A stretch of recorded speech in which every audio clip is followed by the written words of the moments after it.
ಅನೇಕ ಹಿಂದೂಗಳ ಕೊಲೆಗೆ ಕಾರಣವಾದ ವ್ಯಕ್ತಿ ಟಿಪ್ಪು ಸುಲ್ತಾನ್ ಹೆಸರಿಡಬೇಕು ಮೈಸೂರು ವಿಮಾನ ನಿಲ್ದಾಣಕ್ಕೆ ಅಂತ ಸೂಚಿಸಿದ್ದನ್ನು ನೋಡಿ ಬಹಳ ಖೇದವಾಗಿದೆ. ಮೈಸೂರು ವಿಮಾನ ನಿಲ್ದಾಣಕ್ಕೆ ನಾಲ್ವಡಿ ಕೃಷ್ಣರಾಜ ಒಡೆಯರ್ ಹೆಸರು ಬಹಳ ಸೂಕ್ತ. ಸಿದ್ದರಾಮಯ್ಯನವರು ಮೈಸೂರು ಜಿಲ್ಲೆಯವರಾದ್ದರಿಂದ ಅವರಿಗೆಲ್ಲ ಗೊತ್ತಿರೋದ್ರಿಂದ ಆದಷ್ಟು ಬೇಗ ನಾಲ್ವಡಿ ಕೃಷ್ಣರಾಜ ಒಡೆಯರ್ ಹೆಸರನ್ನು ಮೈಸೂರು ವಿಮಾನ ನಿಲ್ದಾಣಕ್ಕೆ ಇಡಲು ಶಿಫಾರಸು ಮಾಡುವುದು ಒಳ್ಳೆಯದು. 3-4 ದಿವಸಗಳ ಹಿಂದೆ ಬೆಳಗಾವಿಯಲ್ಲಿ ನಡೆದ ಕರ್ನಾಟಕ ವಿಧಾನಸಭಾ ಮತ್ತು ವಿಧಾನ ಪರಿಷತ್ ಸಮಾವೇಶದ ಸಂದರ್ಭದಲ್ಲಿ ಕರ್ನಾಟಕದ ಸರ್ಕಾರ 4 ನಿರ್ಣಯಗಳನ್ನು ಮಾಡಿದೆ. ಶಿವಮೊಗ್ಗ ವಿಮಾನ ನಿಲ್ದಾಣಕ್ಕೆ ರಾಷ್ಟ್ರಕವಿ ಕುವೆಂಪು ಹೆಸರು, ಬೆಳಗಾವಿ ವಿಮಾನ ನಿಲ್ದಾಣಕ್ಕೆ ಕಿತ್ತೂರು ರಾಣಿ ಚೆನ್ನಮ್ಮನ ಹೆಸರು, ಹುಬ್ಬಳ್ಳಿ ವಿಮಾನ ನಿಲ್ದಾಣಕ್ಕೆ ಸಂಗೊಳ್ಳಿ ರಾಯಣ್ಣನ ಹೆಸರು ಹಾಗೂ ವಿಜಾಪುರ ವಿಮಾನ ನಿಲ್ದಾಣಕ್ಕೆ ಜಗಜ್ಯೋತಿ ಬಸವೇಶ್ವರ ಹೆಸರನ್ನು ಇಡಬೇಕೆಂದು ಕೇಂದ್ರಕ್ಕೆ ಶಿಫಾರಸು ಮಾಡಿದೆ. ಹಾಗೆಯೇ ಒಂದು ನೋವಿನ ಸಂಗತಿ ಈ ಸಂದರ್ಭದಲ್ಲಿ ಅಲ್ಲಿ ಚರ್ಚೆ ಆಗುತ್ತೆ.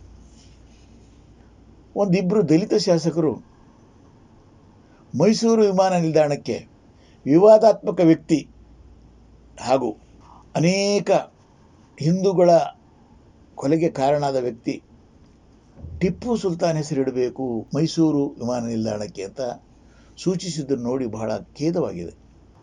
ಈ ಹುಬ್ಬಳ್ಳಿ ಶಾಸಕರಿಗೆ ನಾಲ್ವಡಿ ಕೃಷ್ಣರಾಜ ಒಡೆಯರ್ ಹೆಸರು ಗೊತ್ತಿಲ್ಲ, ಆದರೆ ಮಳವಳ್ಳಿ ಶಾಸಕರಿಗೆ ನಾಲ್ವಡಿ ಕೃಷ್ಣರಾಜ ಹೆಸರು ಗೊತ್ತಾಗಬೇಕಾಯಿತು. ನಾನೀಗ ಏನು ಹೇಳ್ತಾ ಇದ್ದೇನೆ ಅಂದರೆ, ಮೈಸೂರು ವಿಮಾನ ನಿಲ್ದಾಣಕ್ಕೆ ನಾಲ್ವಡಿ ಕೃಷ್ಣರಾಜ ಒಡೆಯರ್ ಹೆಸರು ಬಹಳ ಸೂಕ್ತ. ಶ್ರೀಮಾನ್ ಸಿದ್ದರಾಮಯ್ಯನವರು ಮೈಸೂರು ಜಿಲ್ಲೆಯವರಾದ್ದರಿಂದ ಅವರಿಗೆಲ್ಲ ಗೊತ್ತಿರೋದ್ರಿಂದ ಆದಷ್ಟು ಬೇಗ ನಾಲ್ವಡಿ ಕೃಷ್ಣರಾಜ ಒಡೆಯರ್ ಹೆಸರನ್ನು ಮೈಸೂರು ವಿಮಾನ ನಿಲ್ದಾಣಕ್ಕೆ ಇಡಲು ಶಿಫಾರಸು ಮಾಡುವುದು ಒಳ್ಳೆಯದು. ಮೈಸೂರು ಈಗಿನ ಸಂಸ್ಥಾನ 200 ತಾಲೂಕುಗಳ ಸಂಸ್ಥಾನ, ಮೊದಲನೇ ಪ್ರಜಾಪ್ರತಿನಿಧಿ ಶುರು ಮಾಡಿದವರು ನಾಲ್ವಡಿ ಕೃಷ್ಣರಾಜ ಒಡೆಯರ್. ಅದೊಂದೇ ಅಲ್ಲ, ಇಡೀ ಏಷ್ಯಾದಲ್ಲಿ ಕಾವೇರಿ ನದಿಗೆ ಅಡ್ಡಲಾಗಿ ಶಿವನ ಸಮುದ್ರದ ಹತ್ರ ಜಲವಿದ್ಯುತ್ ಕೇಂದ್ರ ಶುರು ಮಾಡಿದವರು. ಅದು ಎಲ್ಲಿದೆ? ಮಳವಳ್ಳಿಯಲ್ಲಿದೆ. ಆ ಜಲವಿದ್ಯುತ್ ಕೇಂದ್ರದಿಂದ ಪ್ರಪ್ರಥಮವಾಗಿ 1905ರಲ್ಲಿ ಬೆಂಗಳೂರಿನಲ್ಲಿ ವಿದ್ಯುತ್ ಸಂಪರ್ಕ ಆಯಿತು. ಇದು ಒಂದೇ ಅಲ್ಲದೆ ಕನ್ನಡ ಸಾಹಿತ್ಯ ಪರಿಷತ್ತು ಪ್ರಾರಂಭ ಮಾಡಿದವರು ನಾಲ್ವಡಿ ಕೃಷ್ಣರಾಜ ಒಡೆಯರೇ. ಭಾರತೀಯ ವಿಜ್ಞಾನ ಸಂಸ್ಥೆ ಶುರು ಮಾಡಿದವರು ಇವರೇ. ಮಿಂಟೋ ಆಸ್ಪತ್ರೆ, ವಾಣಿ ವಿಲಾಸ್ ಆಸ್ಪತ್ರೆ, ನಿಮಾನ್ಸ್ ಆಸ್ಪತ್ರೆ ಪ್ರಾರಂಭ ಮಾಡಿದವರು ಇವರೇ. ಸ್ಟೇಟ್ ಬ್ಯಾಂಕ್ ಆಫ್ ಮೈಸೂರು, ಪ್ರಖ್ಯಾತ ಬ್ಯಾಂಕ್ ಪ್ರಾರಂಭ ಮಾಡಿದವರು ಇವರೇ. ಮೈಸೂರು ವಿಶ್ವವಿದ್ಯಾಲಯ ಪ್ರಾರಂಭ ಮಾಡಿದವರು ಇವರೇ.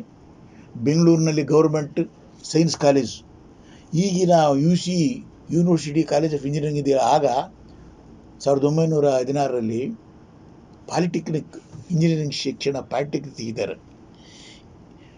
ಇದೆಲ್ಲ ನಾಲ್ವಡಿ ಕೃಷ್ಣರಾಜ ಒಡೆಯರ್ ಕಾಲದಲ್ಲಿ ಆಗಿದ್ದು. ಅದೊಂದೇ ಅಲ್ಲ, ಚಿತ್ರದುರ್ಗದಲ್ಲಿ ವಾಣಿ ವಿಲಾಸ್ ಕನ್ನಂಬಾಡಿ ಕಟ್ಟೆ ಕಟ್ತಾರೆ. ತುಮಕೂರಿನಲ್ಲಿ ಮಾರ್ಕೋನಹಳ್ಳಿ ಅಣೆಕಟ್ಟು ಕಟ್ತಾರೆ. ಇದೆಲ್ಲದಕ್ಕಿಂತ ಹೆಚ್ಚಾಗಿ ಇಡೀ ಭಾರತ ದೇಶದಲ್ಲಿ ಪ್ರಪ್ರಥಮ ಅಣೆಕಟ್ಟು ಕನ್ನಂಬಾಡಿ ಅಣೆಕಟ್ಟು 1911ರಲ್ಲಿ ಪ್ರಾರಂಭ ಮಾಡ್ತಾರೆ, 1924ರಲ್ಲಿ ಮುಗಿಸ್ತಾರೆ.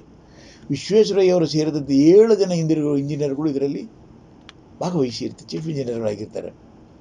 ಆ ಕನ್ನಂಬಾಡಿ ಕಟ್ಟೆ ಕಟ್ಟಬೇಕಾದ್ರೆ ಆಗಿಂದು 1 ವರ್ಷದ ಬಡ್ಜೆಟ್ ಅದೆಲ್ಲ 3 ವರ್ಷದ ಬಡ್ಜೆಟ್ಟು ಹಣ ಸಾಕಾಗಲ್ಲ ಅಂತ ಹೇಳ್ತಾರೆ. ಆಗ 1894ರಿಂದನೂ ಈ ಕನ್ನಂಬಾಡಿ ಕಟ್ಟೆ ಮುಂದಕ್ಕೆ ಹೋಗ್ತಾನೆ ಇದೆ. 1824ರಲ್ಲಿ ಶುರು ಮಾಡ್ಬೇಕಂತ ಹೋದರು. ಮತ್ತು ಈಗಲೂ ಶುರು ಮಾಡಿದಾಗ ಹಣಕಾಸಿನ ತೊಂದರೆ ಶುರುವಾಗುತ್ತೆ. ಆದರೆ ನಾಲ್ವಡಿ ಕೃಷ್ಣರಾಜ ಒಡೆಯರ್ ಹಳ್ಳಿಗೆ ಹೋಗಿ ರೈತರ ಬರಗಾಲ ಎದುರಿಸ್ತಾ ಇರೋದು ನೋಡಿ ಕಟ್ಟಲೇಬೇಕಂತೇಳಿ ದೃಢ ನಿರ್ಧಾರ ಮಾಡಿ, ಆಗ ನಾಲ್ವಡಿ ಕೃಷ್ಣರಾಜ ಒಡೆಯರ್ ಅವರ ರಾಣಿಯವರು ನಮ್ಮ ಅರಮನೆಗಿರೋ ಒಡವೆನೆಲ್ಲ ತಗೊಂಡೋಗಿ ಮಾರಿ ಕಟ್ಟಿ ಅಂತ ಹೇಳ್ತಾಳೆ. ಆಗ 7 ಚೀಲ ಅರಮನೆಯಲ್ಲೇ ಒಡವೆಗಳನ್ನ, ರಾಣಿ ವಿಲಾಸದಲ್ಲಿ ಒಡವೆಗಳನ್ನ ತಗೊಂಡೋಗಿ ಮುಂಬೈಗೆ ಹೋಗಿ ಮಾರಿ. ಇದನ್ನು ಕಂಡು ಎಲ್ಲ ನಮ್ಮ ಮೈಸೂರು ಭಾಗದ ಜನ ತಮ್ಮ ಮನೆಯಲ್ಲಿದ್ದ ಒಡವೆಗಳನ್ನೆಲ್ಲ ದಾನ ಮಾಡ್ತಾರೆ. ಆಮೇಲೆ ಮಂಡ್ಯದ ಸಕ್ಕರೆ ಕಾರ್ಖಾನೆ ಶುರು ಮಾಡಿದ್ದೀವ್ರೆ. ಆಮೇಲೆ ಭದ್ರಾವತಿ ಉಕ್ಕಿನ ಕಾರ್ಖಾನೆ ಶುರು ಮಾಡಿದ್ದೀವ್ರೆ. ಮೈಸೂರು ಸ್ಯಾಂಡಲ್ ಸೋಪು ಶುರು ಮಾಡಿದ್ದೀವ್ರೆ. ಇಷ್ಟೆಲ್ಲ ಮಾಡಿದ ಇಂಥವ್ರ ಹೆಸರನ್ನ ನಮ್ಮ ಶಾಸಕರು ಹೇಳಬೇಕಾಗಿತ್ತು. ಆದರೆ ಒಂದು ಏನಂದರೆ, ದಯಮಾಡಿ ಇಂಥ ವ್ಯಕ್ತಿ ನಾಲ್ವಡಿ ಕೃಷ್ಣರಾಜ ಒಡೆಯರ್ ಅಂತ ವ್ಯಕ್ತಿ 1902ರಲ್ಲಿ ಕೊಲ್ಲಾಪುರದ ರಾಜ ಮೀಸಲಾತಿ ಕೊಡ್ತಾನೆ. ಯಾರಿಗೆ?